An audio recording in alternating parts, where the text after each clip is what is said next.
जय श्री कृष्ण विद्यार्थिनी बहने, कैसे हैं? अच्छे। पता है आप अच्छे हो क्यों? घर पर है, स्कूल में नहीं है ऐसा। पर स्कूल का आनंद ही कुछ अलग होता है। स्कूल में आके बेंच पर बैठ के जो पढ़ने का आनंद होता है वो घर पर बैठकर नहीं होता। हाँ, पर फिर भी हम जहाँ हैं खुश रहेंगे, इसी भावना के साथ हम आगे बढ़ेंगे। हम देख रहे थे एक हमारे देशभक्त, एक सेनानी, एक महामानव, किसे? सुभाष महामानव, जो कि हमारा गद्य 14 है। माखनलाल चतुर्वेदी ने उनका व्यक्तित्व, उनके जीवन संघर्ष को हमारे सामने रखा है। हमने गद्य पठन भाग 1 शुरू किया था और आज गद्य पठन करते हुए भाग 2 देखेंगे और 3 में हम समापन करेंगे। तो चलो देखते हैं आगे कि उनके जीवन यात्रा कैसे रही। हमने देखा था कि उस यौवन के दिन में वो कितने खिले हुए थे कि लड़कियां उन पर मरती की दशा थी। तलवार लेकर तबीयत पर आने वालों की अथवा तलवार वालों की तबीयत पर बाग बाग होने वालों की। बाग बाग होना मतलब प्रसन्न होना, बाग बाग होना मतलब प्रसन्न होना।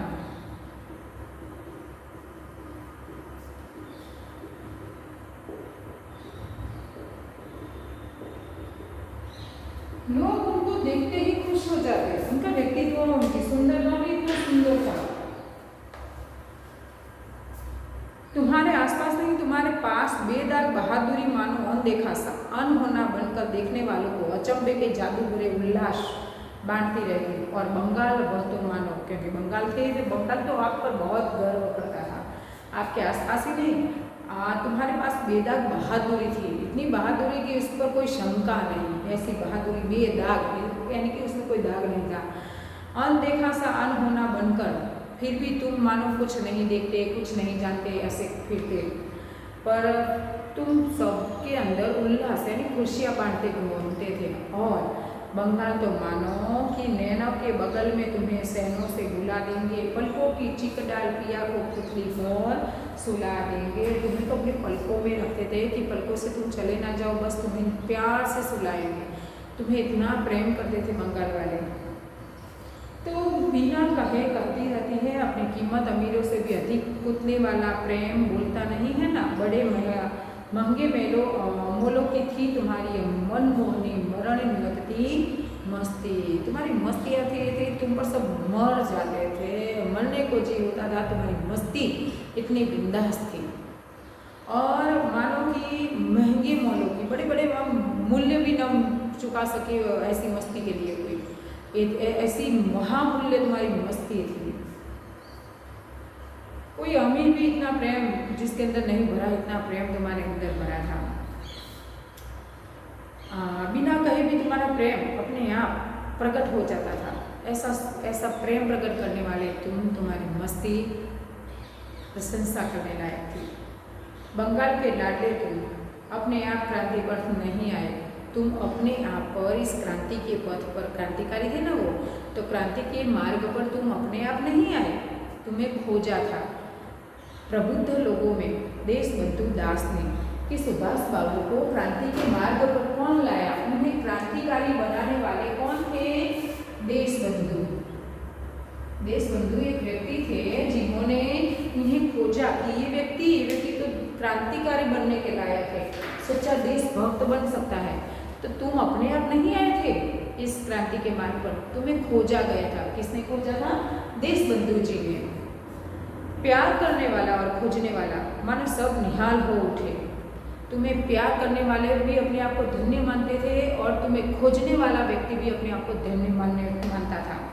जब उन्होंने देखा कष्ट सामने आने पर तुम अधिक कष्ट मानते, तुम्हारा अलग ही अंदाज था। लोगों को अगर कष्ट देते ना तो लोग हार जाते, हिम्मत हार जाते। पर तुम कैसे व्यक्ति थे कि तुम्हें अगर कोई कष्ट आता ना तो तुम और कष्ट मानते कि चलो और दुख दो, मैं नहीं हारने वाला। और त्याग करने पर तुम और अधिक त्याग के लिए बेचैन हो जाते। अगर कुछ समर्पित करना हो, कुछ छोड़ना हो, कुछ त्याग करना हो ना, तो तुम हमेशा लोगों से अधिक त्याग करते थे। चलो मैंने अपना ये सब कुछ दे दिया, मैंने अपनी जान दे दी, सब कुछ दे दिया।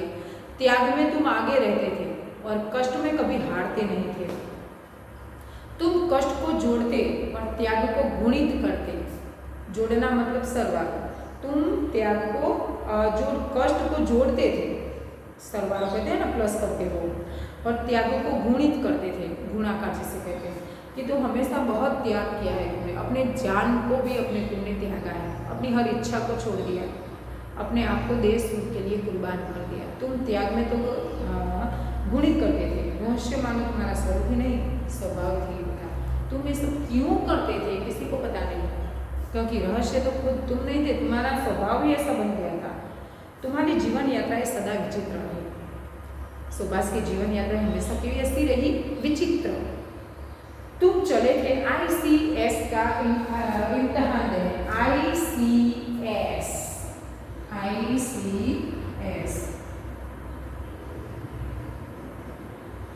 उन्हें अधिकारी बनना था। ICS की एग्जाम देने, इम्तहान है, परीक्षा देने, परीक्षा देने। अपने ही भाइयों को गुलाम बनाकर विदेशी हुकूमत करने वालों की बदजात में मिलने और पहुंच गए CR दास के क्रांतिवादियों में। बनना था ICS और बन गए तुम क्रांतिकारी। क्रांतिकारी क्यों बने? क्योंकि हमारे देश के, हमारे भारतवासी, हमारे भाइयों को गुलाम बनाकर रखने वालों से विद्रोह करने तुम क्रांतिकारी बन गए।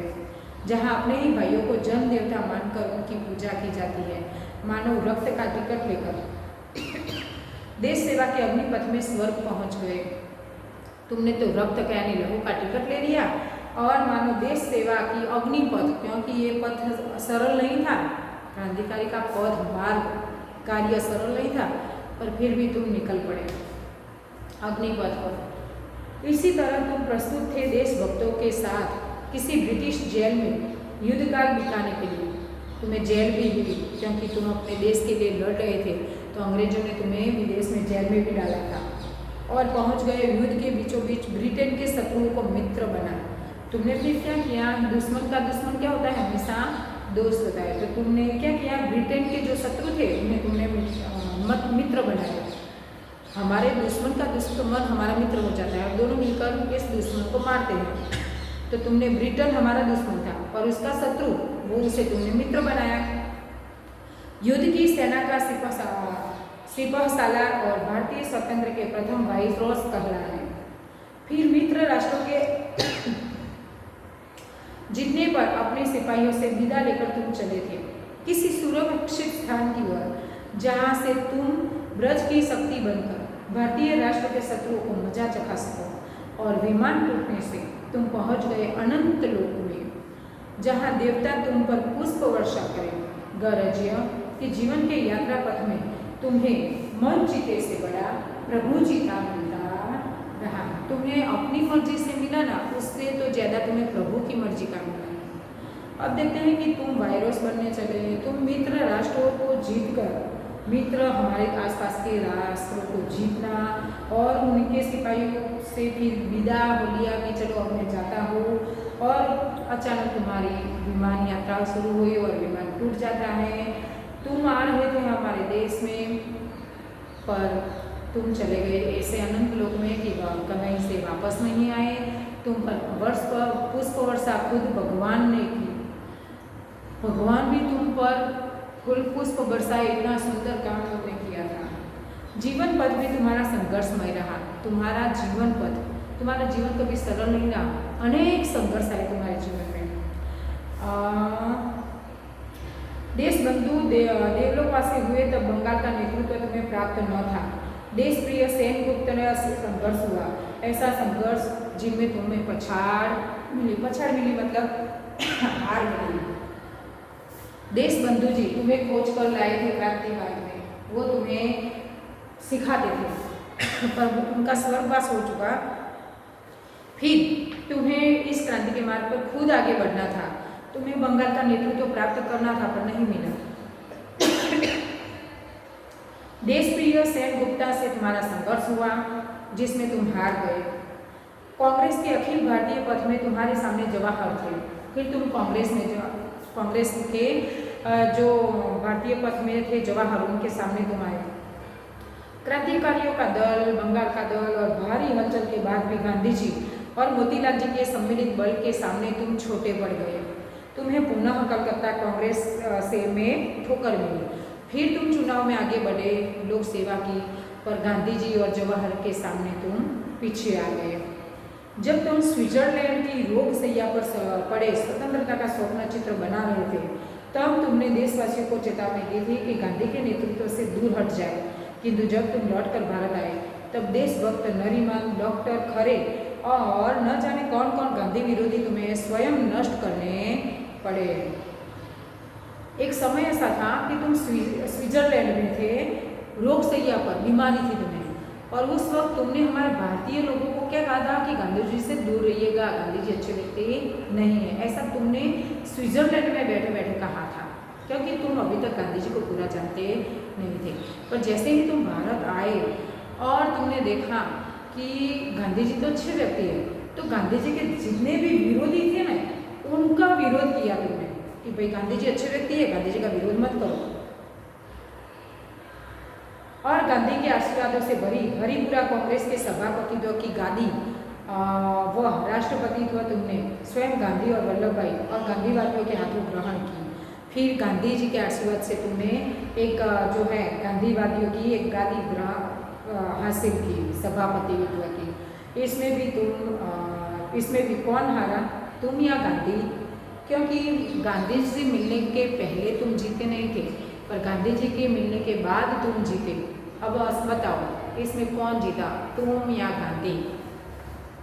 आपको क्या लगता है, कौन जीता? फिर डॉक्टर पट्टाभी से लोहा लेकर गांधी जी को पीछे ठेलकर तुमने त्रिपुरा कांग्रेस की गादी जीती। कितनी कठोरता, कितनी भर्त्सना, कितने इल्जामों के बीच 103 ज्वर में, ज्वर मतलब बुखार, 103 का बुखार था तुम्हें, कोई इल्जाम तुम पर नहीं लगा। किंतु तुम्हारी जीती हुई गद्दी पर राज किसने किया? यहाँ भी तुम्हारे सामने कठोर संघर्ष हुआ, तुम्हें हारना पड़ा। कलकत्ता तुमने कांग्रेस की गादी छोड़ दी, जो गादी तुम्हें मिली थी, जीते थे, पर वो भी तुम्हें छोड़नी पड़ी कि तुम्हें कोई नहीं हरा सकता था। 103 का ज्वर भी तुम्हें नहीं हरा सकता था, पर फिर भी तुमने इस गद्दी पर राज नहीं किया, उसका त्याग कर दिया।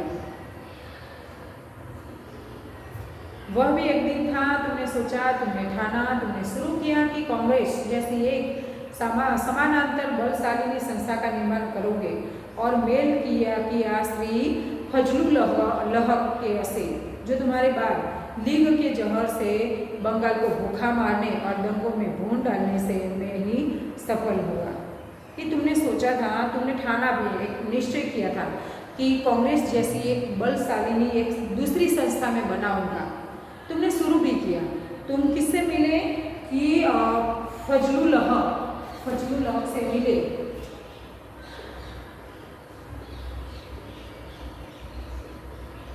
उससे मिलकर एक नई संस्था बनाने की तुमने तैयारी की। और हुआ क्या? उसने क्या किया? बंगाल को भूखा मारा, दंगों में भून डाला, मतलब दंगा करवाया, झगड़े करवाए, कोमवाद करवाए उसने। किंतु तुम गांधी के साथ जेल में बैठकर माला जपने को तैयार नहीं, यानी तुम अहिंसा में मानने वाले नहीं थे। तुम युद्ध को प्रभु द्वारा प्राप्त स्वर्ण संधि समझते थे।